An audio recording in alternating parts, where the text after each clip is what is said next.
আসসালামু আলাইকুম রহমতুল্লাহি ওয়া বারাকাতুহু। সম্মানিত দর্শক শ্রোতা মণ্ডলী, আমরা যারা ভিডিওটা দেখতেছি এটা হলো হরিণা ফেরিঘাট, চাঁদপুর সদর।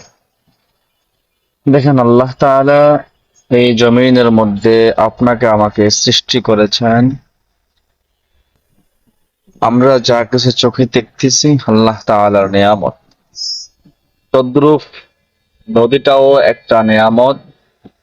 নদীর মধ্যে আল্লাহ তাআলা বিভিন্ন জাতের সামগ্রী মাছ রেখেছেন। আসলে এই ফেরিঘাটটা অনেক ঐতিহ্য। অনেক আগ থেকেই এই ফেরিঘাট দিয়ে মানুষ চলাচল করতে পারে। এই ফেরিঘাট দিয়ে গাড়ি এই পার থেকে ওই পার পারাপার হওয়ার সহজ একটা ব্যবস্থা রয়েছে।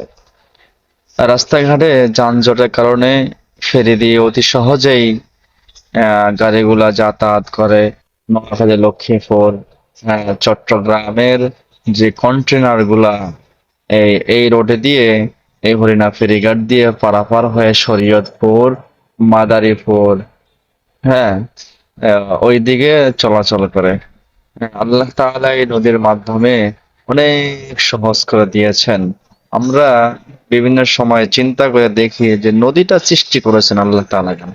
আসলে ভাই, যদি নদীটা সৃষ্টি না করতো, আল্লাহ তাআলা আসমান থেকে যে বৃষ্টি নাজিল করে, এই পানিগুলা কোথায় গিয়ে শুকিয়ে যায়, পানিগুলা কোথায় গিয়ে জমিনটা শুকিয়ে যায়, একটু চিন্তা করে দেখেন।